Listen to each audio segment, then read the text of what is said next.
Episode Club. Today we're going to be talking Stranger Things 3, Chapter 7, The Bite. And joining me today is my Stranger Things crew, minus Johnny, but Johnny's in the chat as always. So, whoever wants to say hello first, go right ahead. Hello, governors. Thank you for having me on, Kenzie. We are here to chat about Stranger Things, and as always, I'm reporting live from the Upside Down. It is a total blackout right now, people. There's all types of random snow and ash falling. I feel like there's probably some dead human cells in there too, but I don't know. We're just trying to survive down here. Hey yo, Fandom D saying here, your Cersei lover and Dustin fanboy, reminding each and every one of you that Dustin did nothing wrong. I cannot wait to talk about this episode of Stranger Things with Mackenzie, AK, as well as the people within the live chat. Yes, this episode was quite crazy and quite fun. But I just found this out, and I think a couple episodes we willed this into existence, but or the Funko was just thinking on the same wavelength as we are, but they're finally making Alexi as a Funko. It's not what we predicted at like 7-Eleven, but hey, it's pretty dang close. So It is. I think we okay, can I might claim get that. it. I'm gonna go ahead it. and claim it. We did this. We are coming into our powers of being a supreme, and we made this shit happen. Yes. Yeah, we did it, and we're just waiting for the new renditions to show up. But yeah, you have to wait until like February to pick this up. Too long. We February, got so much 11, so much Will, so much Mike's, and we have to wait till February for this. How do you not put this out in time for Christmas? I don't What know. kind of nonsense is that? It's like You damn right, Dirty D. I am claiming it for the realm. It is ours. Yes, we have to claim it because this was the episode where I think Alexi was first introduced. As we were like, why don't we just make a Funko with him holding the slushie? Or then it's like, because I remember David, you were like cracking up the whole time about Exactly. it. That's how they should have done it. It's great for marketing, but we thought it was going to be like a 7-Eleven exclusive, and that would have been epic. But hey, they wanted everyone to get this, and I'm even more excited for that. Yeah, and they also made a Robin one, and it's with the board when she's talking to Steve, and it's like, you suck versus you win or something like that. So, but that's not as fun as this one. We claimed this one. The Robin one was going to show up eventually, but this one we claim.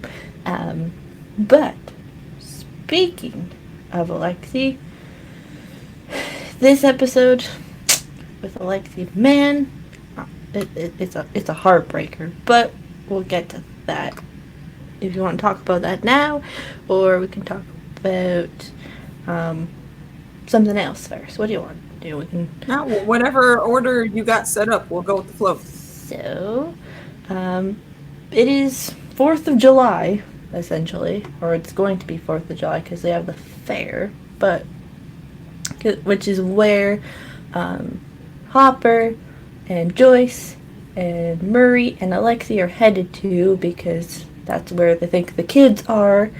But ultimately that's not, and crazy stuff goes down where we meet Karen again and Mr. Wheeler and all of that stuff. So, and the Russians. So we can kind of talk about that now because that's kind of where we start this episode, minus the kids. But the kids can come after. So, what do you think about this part of the episode with the Russians and them finally getting almost caught, essentially? Hold on. Refresh my memory again real quick. Oh, so they're on the way to the fair because that's where they think the kids are. They think the kids are at the fair. Right. And but they're not. Obviously, most of them are at the mall. And then Hopper and Joyce are like going through the mall, or not the mall, the fair, and like trying to like find the kids, but that was they don't find them, and then this is when Russian Terminator shows up after Alexei wins a game at the fair, which like never happens, and he ultimately gets obviously shot by Russian Terminator, and then all hell sort of breaks loose. But you also get Karen thrown in there, and the ride person who's like Magnum PI, like up against the wall, for that weird standing ride thing. So it's like Alexei and like the Hopper going through the fun house and stuff like that. Like that part of the episode. Right. What'd you think? I thought it was a pretty decent sequence. I mean, they kept to the formula that they've had for the whole season. You know, everything was not extremely fast paced, but moved at a really, really good pace and tying everything together. And now we have like all of our groups, you know, converging now and doing awesomeness together. Alexei makes me cry. It's sad how his story worked out, but I was glad that they made him a character. He's a good dude. Hopper, I think he was worried about the military actually coming in, and he blames it on Joyce because she was being Mama Bear Joyce that she is. And now they might have to do this on their own. We don't know, quote unquote. We don't know just yet. Let's see, Karen and the youngest Wheeler child and Papa Wheeler on the Ferris wheel. I think that's where the little girl Holly, saw the trees baby moving. Yeah, it's Holly. Yeah. Mm-hmm.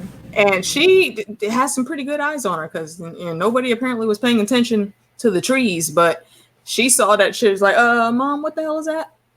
But kids, people don't listen to kids enough sometimes. Luckily, that scene did not go as bad as I thought it would be, because when they were trapped up there, I thought for sure something's gonna happen and they're gonna kill one of them. But that didn't go down, so I was quite happy for that. Let's see. There's no. I'm thinking too far ahead. I'm done. Go ahead, Fandom. So yeah, I agree with you, AK. Just the opening sequence of how what is it? This is Mike's little sister, right? Yeah, that's the right kid.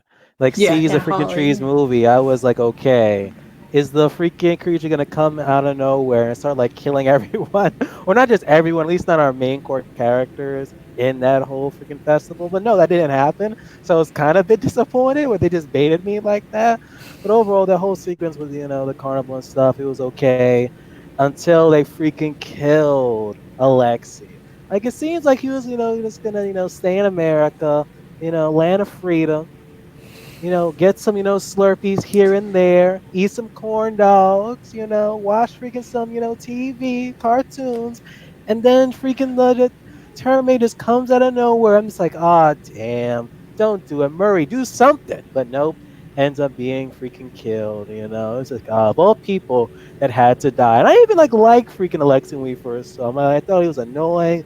Thought I wasn't going to like him. I thought, okay, I'm not even going to like this character, so just hurry up with the scenes.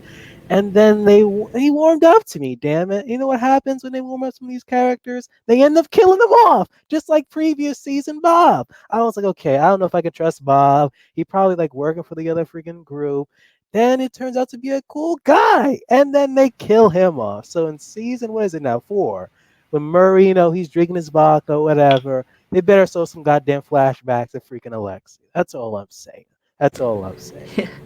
Pour one out for Alexei with the Russian vodka. You know what this also kind of reminds me of? Mm-hmm. It's what was it, that line in Harry Potter? I think Ginny Weasley, she looks at Harry after Malfoy kicked him on the train, and she's like, why is he always covered in blood? And if you think about it, throughout that whole series, these kids did not make it to school the correct way except the first year. Every other year after, there's been shenanigans with them getting there at the beginning of the year. And now these kids, they can't stay out of fucking trouble. Like, it's always something. No. Yeah, like, thankfully it's like summer break for like this season, but yeah, like they all. But half of them should be like in summer school because they like ditch school for like a month. Exactly. Like how is this okay? And the freaking scene in the grocery store. We just gonna skip past the fact that they broke into this place and stole shit, and then didn't even care enough to clean up the damn evidence at the end, just leaving blood splatters randomly in the halls. Come on, man. It's just like dairy. Like kids can get away with anything because No adults don't care. supervision. It's so absurd. Yeah, that just yeah. It's like for some of the scenes it like pulls you out of reality. It's just like how certain movie scenes or TV scenes from the time a character gets up to the time that they actually go to school is like 2 or 3 hours, and it's like they go to start school at like 10 a.m. instead of like 8 or 9 a.m. It's like one of those like random things where they have extra hours in the morning, but it's like they get up at like 7. It's just like it's 9 o'clock when it's actually like 12 o'clock in the afternoon. It's one of those things. And Johnny says it's that new cleaning blood. Self cleaning blood, AK. I guess it's got some Mr. Clean in there apparently. I don't know. Maybe it'll clean up itself. We'll see. Well, Eleven's injury did clean itself up, but we'll get to that in a second because now they're headed. Now, Hopper, Joyce, and Murray, they're all headed to the mall. But Murray's the only one that notices that there's more Russians in the mall because he's like, you translate. And it's like, we found some of the kids in the mall. But, yes. They're all converging. In the final episode, they're all converge on the mall. But speaking of the mall, Dustin is with Erica, and they're trying to get Steve and Robin some help because they're all drugged up. And there's the debate on whether it's an Indy 500 or an Indy 300. And then they get stuck or placed in Back to the Future movie after being chased through the basement. And Erica is responsible now for babysitting 2 teenagers who are loopy on drugs. So, what do you think of like the beginning part of the mall? Scoop Stroop. Beginning with Scoop Stroop, this kind of episode, almost. Go ahead, David. For starters, of all films to play is Back to the Future. Because of that, the tinfoil was taken out and the fandom started theorizing that we're going to have some freaking time travel in season 4. I hope we don't, honestly. Like, sometimes when they do time travel, it's like they can go one way and then they can go another, and then there's so much freaking plot holes left and right. I hope they don't. If not, then hell, it's a good freaking movie for them to watch. They seem to be enjoying it, even though they're freaking high off their knockers, you know? And then Erica, hey, she got a good, nice, simple job. Hope she doesn't ruin it. And then you see as the episode continues, she ruins it. Like, come on. That's how you can tell she's a nerd. She was too focused on the Back to the Future freaking movie that, hell, she forgot her main job. Like, come on now. Come on. Like, I'm telling you, if nothing actually happens within the next episode, it's like, come on now. Why are we paying this girl ice cream for? Come on now. Just stop it. But yeah, just them freaking being high, it did, whatchamacallit, you know, ruin kind of the plan, because at any point something could just happen because they're freaking high. At least they, you know, Dustin kind of handled it until, you know, Erica ruins it. Yeah, you know, there's that whole sequence with Robin and Steve having the drugs in their system. Y'all remember them Hits Blunts memes that were coming out a while back? This was basically an infomercial for those damn memes. The conversations that you get into when you are tripping balls is ridiculous sometimes, but always very comical. So that's what I appreciated about that whole sequence. That's what stuck in my memory the most. Yeah, and then there's because like when Dustin was like sit down, so like and like Steve took the popcorn out of the trash can, and he's like, "What are we doing here?" It's like, "What? Why are we watching this?" And he's like, "Just sit and watch and be quiet." And then all the people in the movie theater are like, "Shh." But it's like they're trying to watch a movie when like they're not even interested at all because they're just sitting giggling in the corner. It's just like, oh, calm down. Man, they were so confused, and when they escape the movie theater and they're so confused, they're like, he wants to date his mom or something. It's like bang his mom, but it's like, but maybe it's Back to the Future. Yeah, the conversations that they have in this episode, because when they were in the elevator, he was like, when they were on the cart, they're like, it's like you're or not roller skating, it's like you're skateboarding or something, and then Dustin was like, "Are you high?" or something like this, and he's like, "No, I don't do drugs, Dad. It's just weed," or whatever. He's just said, or marijuana or something. It's like, Steve. But it's like those comedic moments that were brought in for those specific scenes are just very fun because we got everybody else, all the teenagers and the kids, now almost teenagers, in that dramatic situation, and then Hopper and Joyce in that other dramatic situation. So it's nice that they gave scoops to kind of all the giggle moments of this episode almost. But it's some of that fun stuff. Yeah. I also did we get to the part with the car ride? Which car ride? The one with Hopper. What's the guy's name? Murray. The conspiracy. Yeah, Murray and them. I like that scene because he basically pulled another. Oh Nancy. no! Yeah, we didn't talk about that. We kind of touched on that area, but didn't say that specifically. Yeah. And I thought that was hilarious. Once again, Murray is the only one fully paying attention to anything that's going on around them, and he calls that shit right out. Yeah, he was right once. He's probably, if Hopper is within season 4, will be right twice. So yeah, it's I think there's something about him that he's like, yes, Otila Angel. She says that Murray is woke AF. So he is the wokest of the woke. House woke is Murray. Murray Bauman of House Woke. First of his name. King of the creating couples in the first, I don't know. Random titles. Yeah, titles.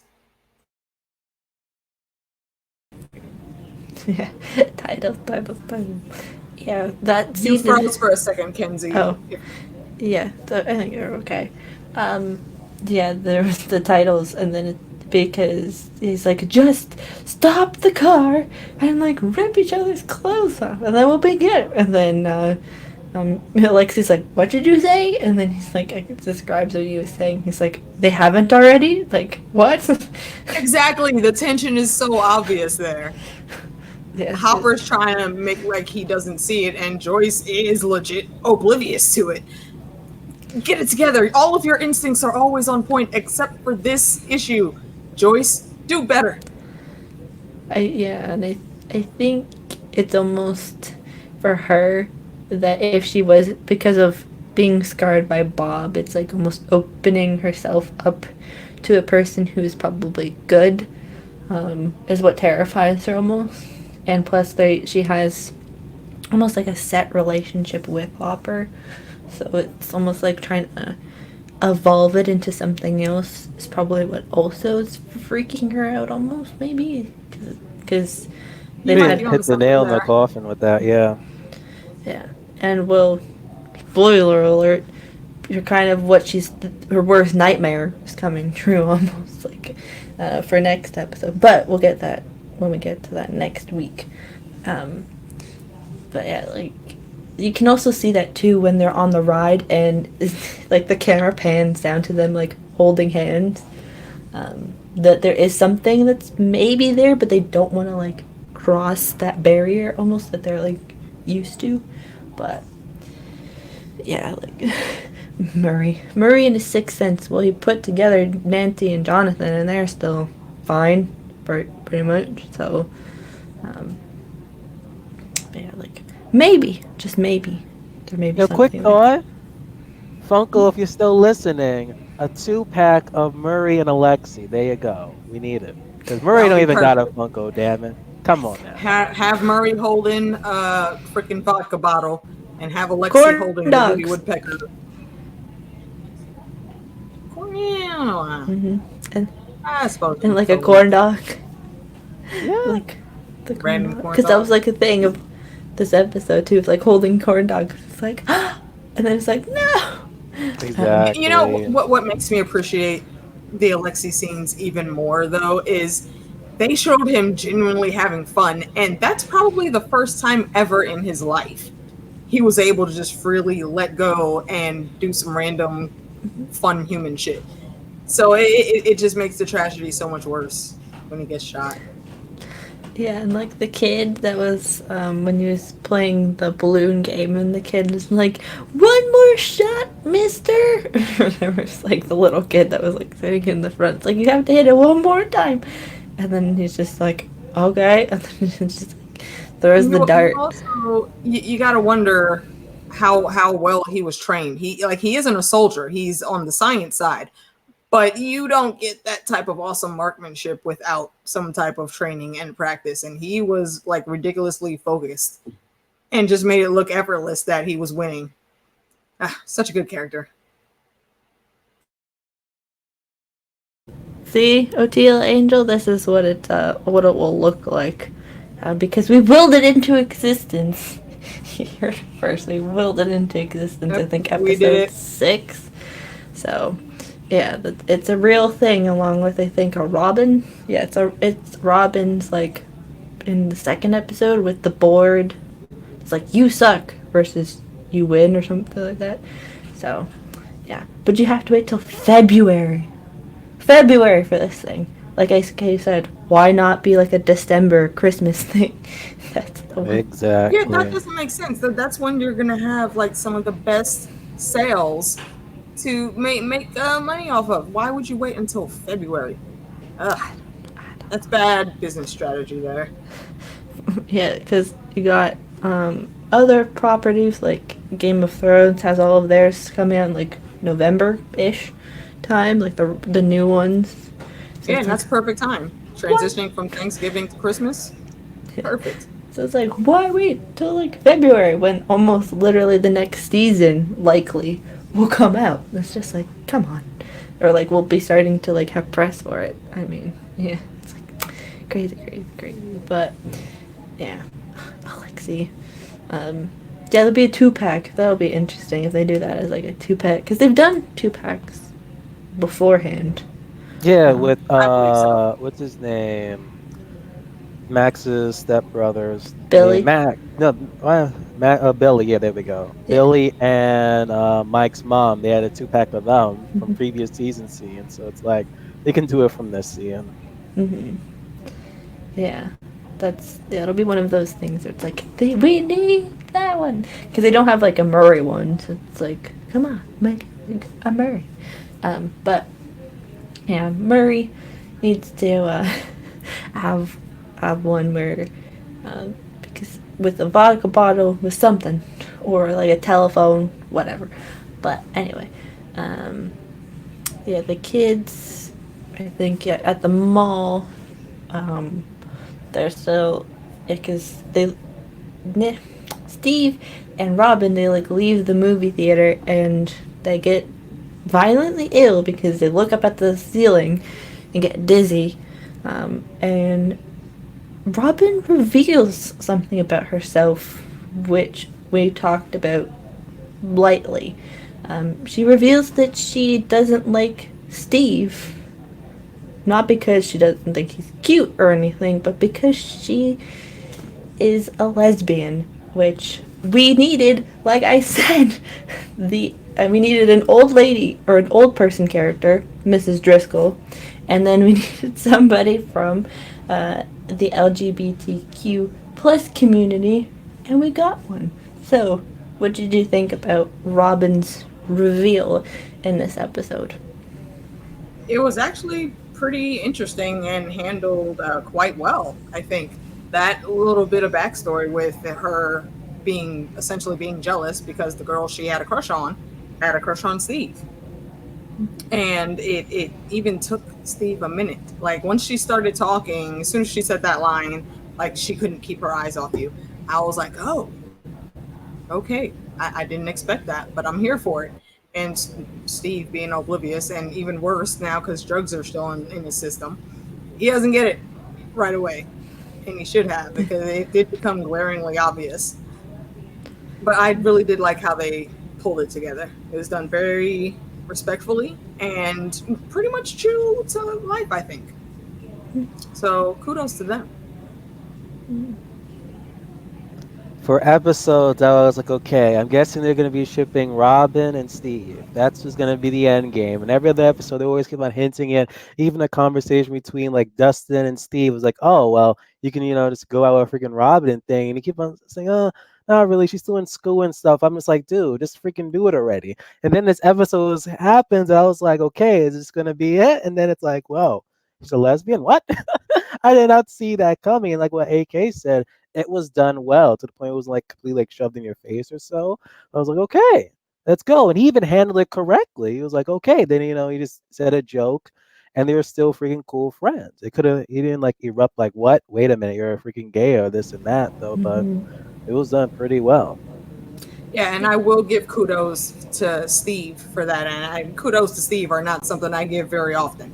So I did appreciate how his character, it stumped him for a sec, but then he was there for her. That's his friend, so of course he's going to help uplift her. And it really was just done very, very well. And another tally for the you suck, Steve. You failed again. You fail.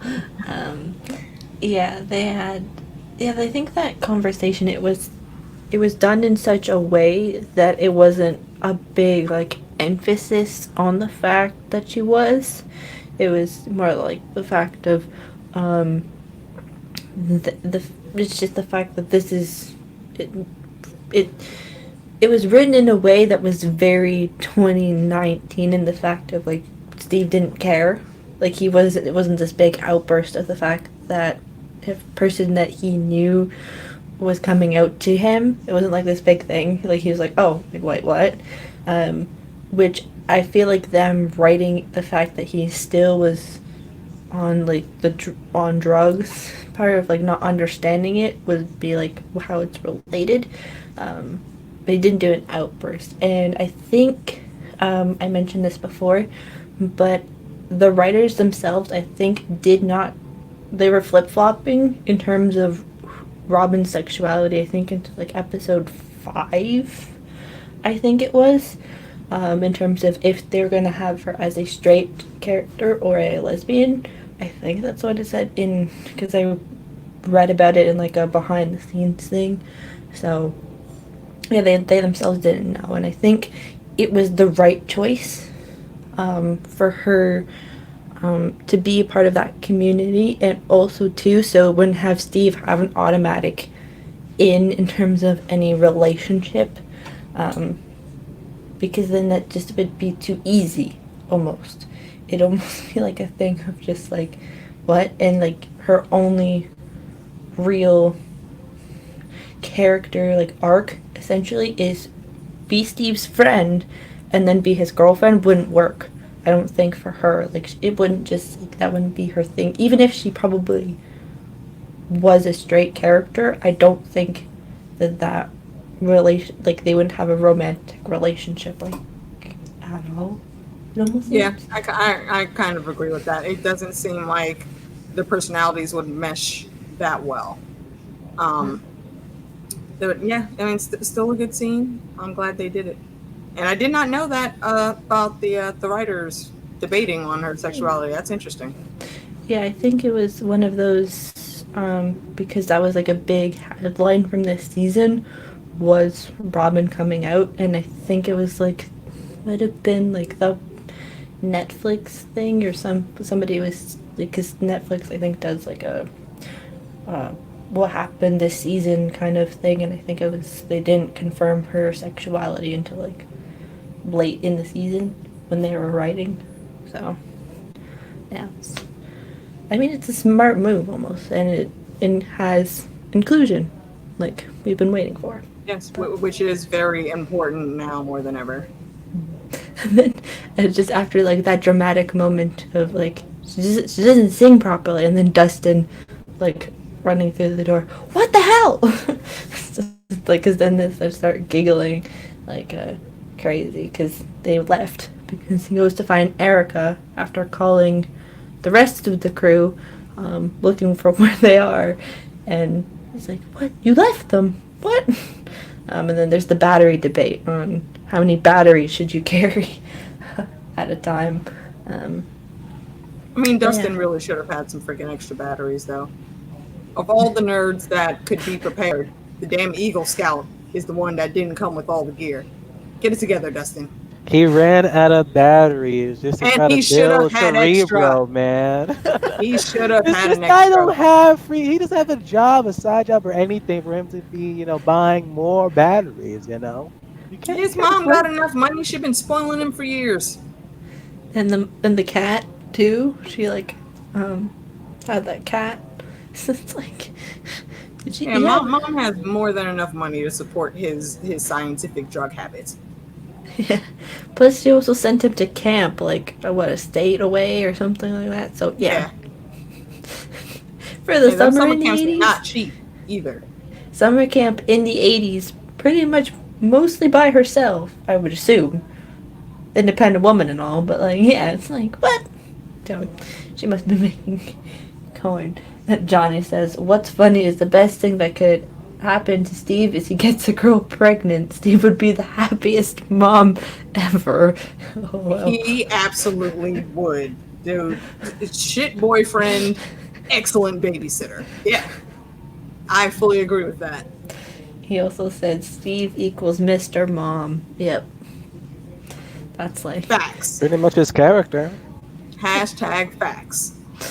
And I think also, like, I think this is another thing that the Duffer Brothers said in terms of writing. It's like they wanted that unexpected character to have that sort of relationship with the preteens, teenagers. Now, like, the young ones is, like, because they could have diverted that role to Nancy or Jonathan, but to have it as, like, Steve and have Steve be, like, the big brother for Dustin and like the Mr. Mom to the rest of the kids who have an older sibling, minus Lucas, because Lucas is the oldest sibling, presumably. So, but yeah, I think that's one of those things. Tila Angel says, yeah, any kid who can afford camp in the 80s, then he can afford some extra batteries from Radio Shack. But Radio Shack went out of business because that was Bob's business. So... But there was some other electronics there, I'm sure. Yeah. Bob probably had the cool spot because he had better knowledge. But I'm pretty sure he wouldn't have been the only one. Yeah, I think they might have put one in the mall or something like that. They would have had someone new come up. But anyway, with Steve and Robin, they're about to leave the mall, and then the Russians show up. But we can talk about that, I guess, when we get the other part of the crew to the mall. I guess. Might as well. So, with 11 and everybody else, because it's pretty much all that's left, they go to Hopper's cabin, and they're basically hiding out there, because that's what Billy and the Mind Flayers, like, because they're after Elle, because Elle is the mega mind almost, and Elle is able to fight off the Mind Flayer, but she gets bitten, and they go to I think it's the same store as in season 1 when she like blows out the front window when she gets her egos or something like that. Oh yeah, I forgot about that. I think so. If it is, the irony. Damn. I think it is because she's sitting in front of the Eggos, like as like her shrine. So I think it's the same grocery store. Well, it's And Hawkins finally, in we're the end. seeing like Eggos this season. Like throughout X amount of episodes, no Eggos in Yeah, you're sight, right. and finally we see freaking Eggos. But we see X amount of characters except freaking Coca Cola. Like, come on now. I'd And rather eat some Eggos than freaking Coca Cola. let's talk about this damn Coca-Cola though. Lucas swears he is like Mr. GQ Smooth. He's sitting there making his own Coke infomercial with his pinky standing up. Like, young man, stop trying to be fancy. Stop it right now. And, and the funny thing too is that they wouldn't know. Like most of those actors, I think all of those actors in that scene probably wouldn't have been able to try New Coke because they're all under 30 in that scene. So like New Coke was something from 1986, 86, which is like the year that this is supposedly in. So I was about to say the same thing, Mackenzie. It's like I'm hearing this new Coke thing. I'm like, what's the difference between old Right, Coke exactly. and new Coke? like I think old Coke actually had. Well, old Coke was the druggy one, wasn't it? Yeah, that's what I was about to Yeah, say. like that's why it's called Coke. They literally used to put cocaine in this damn drink. Wow, that's Yeah, amazing. yeah. It's And- crazy. And you get to thank Coca-Cola for the depiction of Santa Claus, because Santa Claus didn't really have a depiction besides Coca-Cola. Like in color, actually, it was like never like the choice of red and white was a Coke choice. I'm pretty sure. Advertising tip right there, or quiz right there is, yeah. I think it was because it was, yeah, it's the first brand to depict Santa Claus or something. So yeah, but the new Coke, it's like, and then Elle's like, is that because of that debate? She like comes out of her being like in her like, why can't I talk today? The minefield, and she's just like, will you stop it? Pretty much, because she hears like Dustin and Mike just debating about new Coke, and the rest of them are just sitting there like, come on. This is not the time or place for this.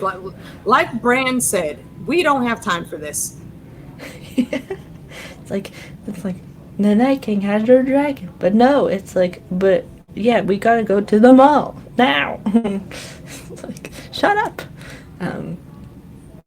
Yeah, and this is also when Max is like, Max knows how to take care of the injury, because she's like, we need to clean it, we need to stop the bleeding, we need to clean it, we need to disinfect it, and then we gotta bandage it. And Nancy's trying to be like the adults in this situation, be like, we gotta take care of this. And I was like, no. You can tell like how many times she had so many incidents while she was on her freaking skateboard or whatever. She been doing Right. She before has coming the into first town. aid. She's like her own ambulance driver. She knows how to cover up them scrapes and bruises. And then, like, but that didn't work, people. It's like, no. It's like, why didn't anybody at least think to, like, figure out if there was something in Elle's leg to begin with? It's like, wouldn't you have thought of that beforehand? That would be way too much like right. We could not have gotten that because plot. If we needed to wait till the end of the episode to figure that out. But it's like, you would think in their heads, like when they're trying to clean this thing out, that there would be something. But you know, we gotta wait till next episode for it to actually like come out. But yeah, it's like, that's what I was thinking about when I was like rewatching this. I was just like, why didn't they think about like figuring out if there was something in her leg to begin with? But I don't know. And then Dustin wants to use fireworks, so now do they only not want to steal medical supplies and a bottle of water, but now they also wanted to drink the Coca-Cola and steal fireworks. I mean, it's 4th of July. I can see if you're that desperate to steal fireworks, but like a full shopping cart of fireworks. I mean, well, in their defense for that part, they were about to go up against the Mind Flayer again. Mhm. So they had to try to be prepared. So I kind of understood it. But the breaking and injuring and then sitting there and chilling and playing first aid is still absurd. Mhm. You gotta give like Lucas his due. Like, what was his purpose in this season? The goddamn fireworks, and they done their purpose. So just like I can't fault the guy for that. At least, besides getting like bandages and stuff, he came up with a solution just in case the mind flare just comes back around. We got ourselves some dynamite. Yeah, and then Lucas was like, "This is the most special, high class fireworks," and Max is like, "Are you serious?" It's just like, "This is like the black exclusive, like special style fireworks." And it's just like, wait, what? It reminded me of the Italian Job. The movie was out some years ago with Mark Wahlberg. Mm-hmm. One of the guys in his group was an explosives master, I guess. I don't know what the highest level of that is, but that's basically Lucas right now. He knows how to handle it. He knows how much they might need and how much of an impact it's going to have. So, that I give him kudos for. It was kind of cool. Give him a role of having some knowledge and thinking outside the box. Yeah, because you're almost like this, because it's 4th of July. They have to use some sort of fireworks besides the menial display that was at the fair. And Bravosi Broadcast and Dark Mother are in the chat. So, hello, ladies. What were we gonna say, David? About the fireworks or something? Because you pointed at the screen or something. Oh no, I was just pointing at the screen randomly. Oh, it's like, but yeah, the fireworks, they're gonna come back, and yeah, because they're all headed to the mall because Dustin, because they got like a wonky voice message from Dustin, but it's basically like mall something, and then it's like but yeah, they go to the mall, end up driving to the mall, and they stop basically Steve, Robin, Erica, and Dustin from getting shot at by some Russian spies by setting off the car alarm that's in the mall and 11 flipping it. So, what do you think about the gang getting back together in this? Oh, goddamn time they got back together. Since like what, episode 1 until they pretty much drift apart, and then Dustin decided to go with Steve, and then pretty much partner up with Robin and go figure out that Russian plot. So like everyone figuring out like the boyfriend and girlfriend problems, and then them figuring out the freaking mind flare and crap. But hell, it all came back together to this moment. So happy. But also in previous scene we didn't like talk about it, how freaking Mike admitted that he's possessive over freaking 11 in this whole relationship. I was like, dude, Yes. that explains why freaking like Max and 11 hardly hang out with each other, because you're just too busy pretty much taking up all her damn time. Yeah. Which again points out Hopper and his awesome parenting there. He called that shit. And yeah, Mike needed to calm down. I am glad that he did own up to it. When I was doing my live reactions, I saw a couple comments after that were saying like I was too hard on Mike, and he's trying to protect 11 and blah blah blah. And I'm like, were you watching the same show I was watching? And honestly, I honestly like to talk to some of those people, because now again, we, like you just said, we saw he owned up to that shit. Mm-hmm. So yeah, he knows he was being a jerk. Yeah, and the funny thing too is that he was like, he couldn't say the word love. He's like, when people feel this emotion, it's, like older people, and like, I was like, older people? It's like, come on, man, your girlfriend doesn't know very many things, and now you're going to start challenging like her if she knows different words. It's like, come on. That's what I was about to say. Like, no, Mike, in what world would she know that saying? When would she ever have heard that? Get your shit together, Michael. There's no reason that Elle should have just been able to decipher what he was saying. She doesn't have any of those experiences. Yeah, it's like, it's just like, it's like Mike. It's like, yes, but also no. You gotta like say more. It's like you're dealing with Elle, who's just basically is just doesn't know many things, and now you're gonna challenge her with like feelings, or names for feelings, and all this stuff. Just like, wait, what? Um, but yeah, like that whole sequence is just crazy. And then after they leave, oh, I forgot about this.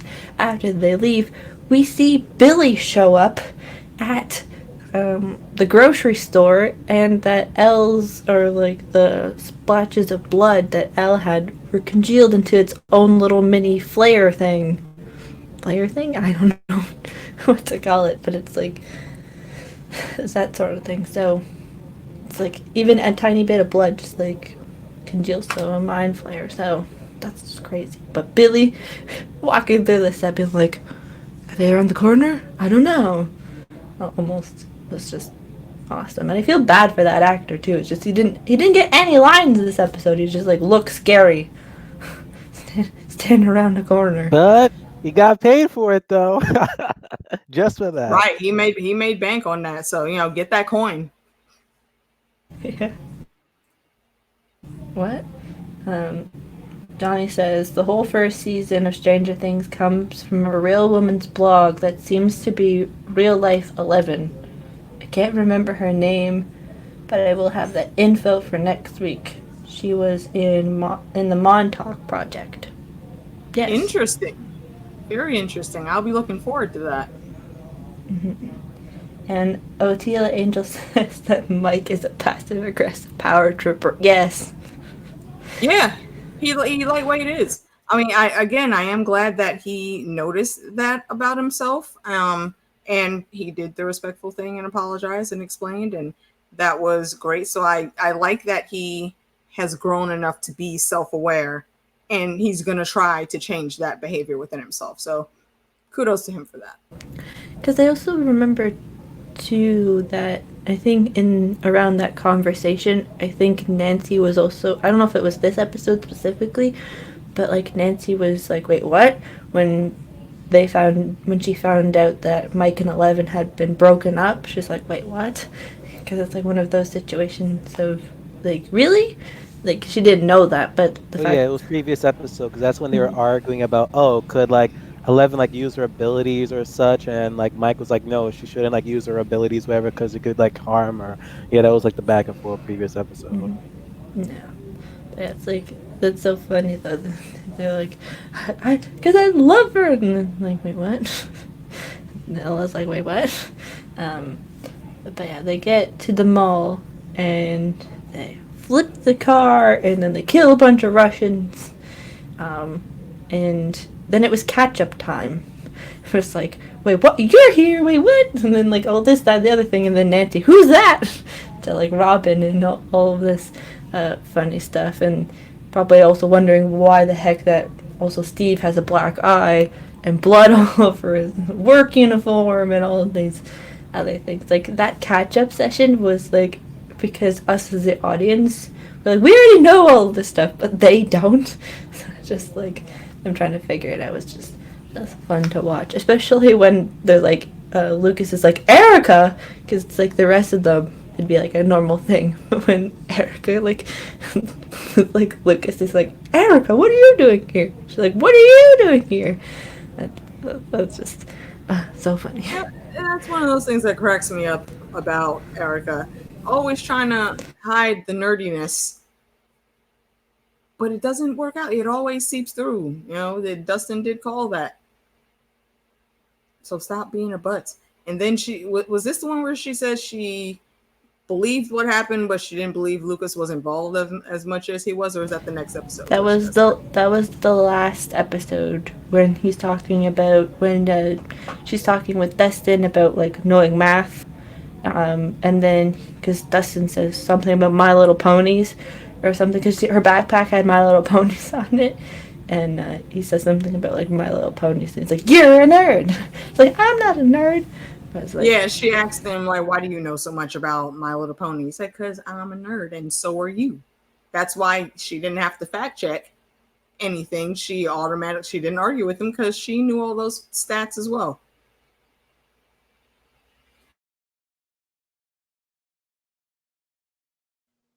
You want me to? I can keep talking. Was this also the episode where she was like shocked about that about how 11 even looked? Like she was even Yes. surprised, like, oh, so is this Yeah. actually 11? Yeah, it's like with them because Erica's technically meeting 11 for the first time, and then everybody else is meeting like Robin, pretty much for the first time. So Which I'm it's kind of like, shocked. Like, would that have been like the first time ever that 11 like that she even saw 11, which is interesting. But then again, she's hardly been like going out and like outside and whatnot. So it's not that much surprising when you think about it. OTDA says free ice cream for life. Yeah, I'm going into that air vent too.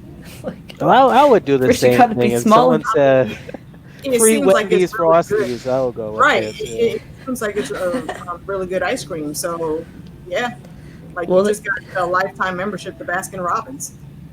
I think they might still have some of the stuff from Stranger Things at Baskin Robbins. I'm not sure though, because I saw an advertisement there like 2 weeks ago for like one of the things that they had for Stranger Things. So maybe they have It could have been more. limited time thing, just for the promotional purpose of the Stranger Things. But I don't know. Like when I go near Baskin Robbins this weekend, I'm gonna see if they still have it. What's the Scoop Troop flavored ice cream It's that they like it was had? SS Butterscotch. That's the one that's in the show, I That's what it think. is, butterscotch. I don't Well, that know. there's one that's SS Butterscotch. I'll see if I can figure this out. But yeah, the conversations that they had are quite funny. I'll look it up right now if they still have it. Go ahead with because the ketchup is very funny though, and then it's like this is Nancy, or whatever, like that's Nancy, or like the whole thing of like this is Robin, but that part's just funny because they all went to high school together, but it's like not knowing somebody. But I guess Nancy's able to not know who Robin is because she was not in the right grade. But anyway, um, But they probably also ran in very different circles socially among their school. So it kind of makes sense that they wouldn't know. Well, Nancy was popular, so Robin probably knows of her, but the situation wouldn't be the same reverse for Nancy.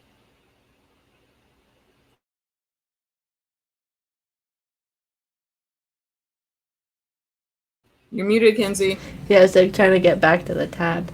Um, yeah, so they get there and then they all go and are sitting or like on the lower level, and Elle just starts like having like that ringing in her ears, and then she just falls to the ground. I think that's like one of the last things. Is yeah, she just Yeah, that's the last scene, I believe. yeah, and yeah, this is not good. So what's in her leg is now affecting her head. So She has a um, parasite. the parasite is it's not doing very well, and we'll find out next episode uh, what they have to do to get rid of it. And it's if you haven't seen it yet and you're following along with us, be prepared if you're slightly squeamish um, with like leg things rather than it. But yeah. Um, what did you kind of think of this like episode? I know, like we've talked about before, it comes in pairs.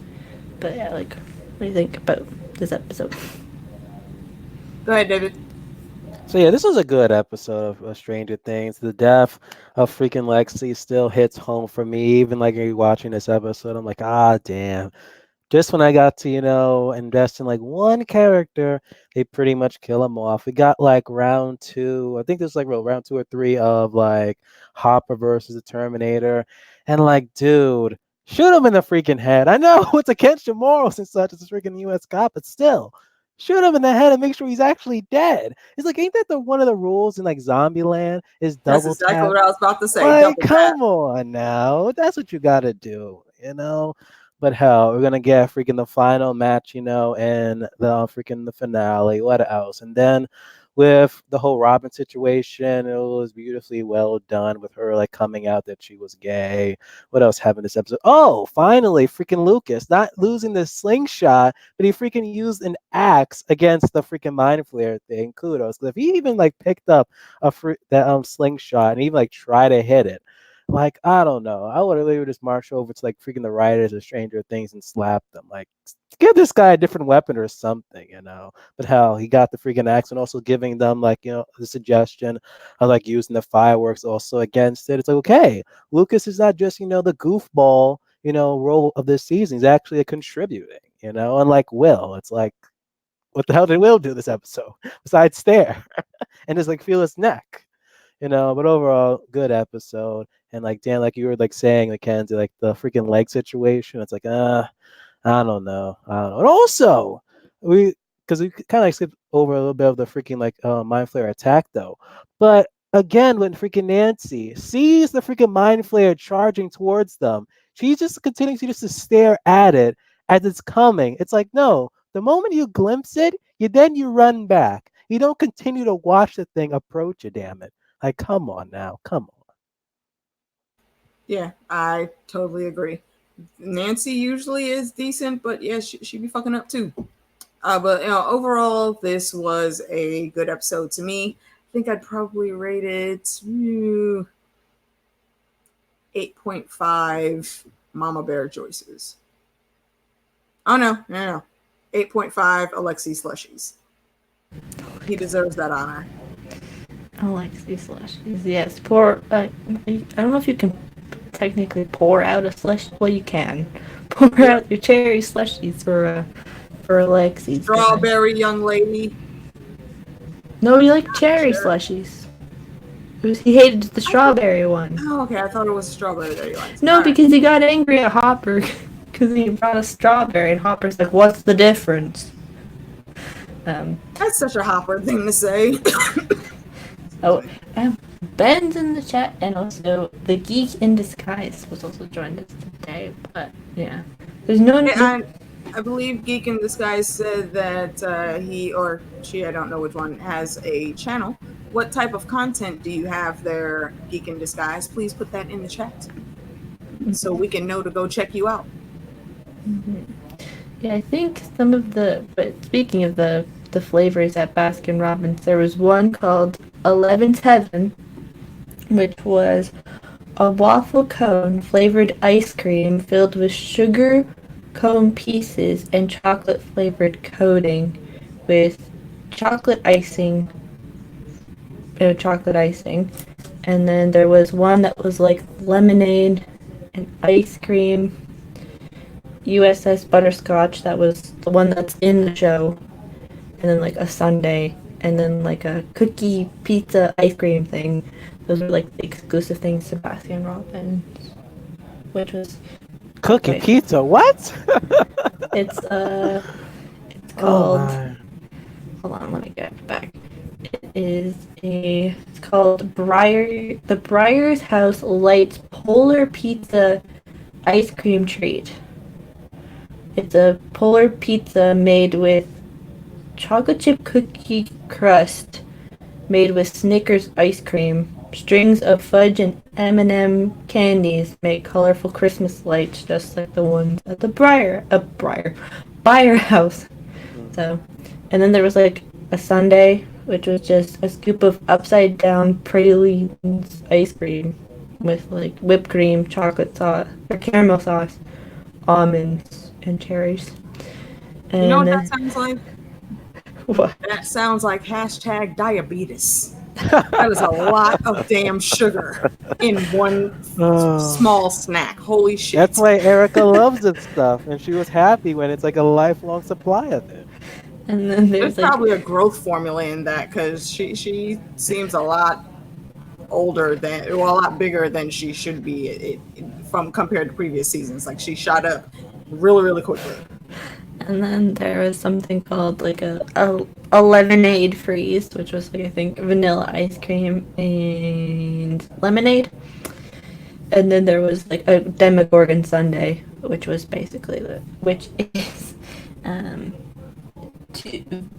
a scoop or two of very berry strawberry ice cream, strawberry topping inside a Demogorgon waffle cone with red and white sprinkles. Yeah, this is like no wonder everybody loves Scoops Ahoy. They like got the best ice cream options. Like, come on, that's just odd. And of course, you'd want to work there, um, unless you like want to be a skinny legend like Steve, I think, tries to be. But anyway, my rating for this episode was hmm, 8, no, 9 shoplifting adventures. But and yeah, I think it was a good episode. I think that it really sets up what's gonna happen in the final episode. I think it's a really good lead up episode. I feel bad that we lose Alexi in this episode, but it seems we have to lose somebody every season. And especially, it's like always an episode before the finale. Usually the death happened, or like something like that, because season 2, I think Bob died, like, I think it might have been in like the 7th episode, but it's like, or 6th Yeah, I think episode or it's like something what like the that. second or third Yeah. to last. I know he died, and then we had that what you call it, 8 episode, right? It was like Yeah, in it was 8 between his episodes. death. Yeah. It was like the Yeah. 7th episode, like yeah, it was the long lost sister episode or something, was what it was called. Yeah, Yeah, the lost sister. yeah. Um, but yeah, it was something like that that happened. And then, yeah, and then you gotta lose Alexi. But like, Alexi, goddammit. So now it's like if you have A or B in your name, you can get like axed off early. But, Maybe his last name started with a B. maybe. Um, yeah, it's one of those things. But did you guys give like what you're doing next, and such on your channel, or if you're going on other places and such? I don't think I have too much coming up. Trying to set up some guests for some more They Deserved It stuff. Um, I'm gonna give all of my footage and pictures from the con to Lauren. She's gonna put a video together for me. So stay tuned for that. You'll catch me probably on other people's channels a lot quicker than you will on my own. But you know, feel free to sub. I have some interesting combos and analysis things on there. And that's about it. So thank you, Kenzie, for having me on. It's always a good time hanging with my crew. And we'll probably be doing this again next week. Mm-hmm. I think, yeah, I think so. Yeah, there's some cool comments in the chat. Like Ben slightly thinks that season 1 was great, but season 1 was better than season 2, and I didn't enjoy season 2 as much. I think season 2 was like all right, but like it had good moments in season 2. Well, go back and watch our season 2 stuff, because I can't even remember half the things that I said about season 2. But David, what you got going on? I know you're kind of not doing as many shows right now, but Nope, I'm just enjoying the break as I can until September hits. But yes, Fandom these saying my YouTube channel now. I do like several recaps and reviews of several TV shows. I think the one I'll be doing next is Titans seasons 2. That's, I believe it's September 6th or 5th or something of that nature. And then within that time, I might like watch the Umbrella Academy. Like ever since with the whole boys thing, people are like, "Yo, why haven't you watched like Umbrella Academy yet?" And I'm like, "Okay, I'll freaking watch that." I've been trying to like wait until like they announce the official date of when season 2 starts for me then to just like watch it before then, so I don't completely forget what the hell happened. But other than that, yeah, pretty much just like going on other people's channels and enjoying their live streams, because I don't do that on my channel. Just like AK, you don't find me stream on my channel, but you always see me and others. But thanks again for having me, Mackenzie, talking about season 3 of Stranger Things with you, AK, and people within the live chat. And remember, Dustin did nothing wrong. Bullshit. but yes, for me on the channel, I think on Saturday still. It's still tentative right now, but I'm pretty sure on Saturday we're going to be doing another Derriere Debates, which if you haven't watched it or you don't know what we're talking about, we've been talking about it for about a year now. It's basically where we go through the Game of Thrones characters and rate if their butt is worthy of being king or queen of the Seven Kingdoms and beyond.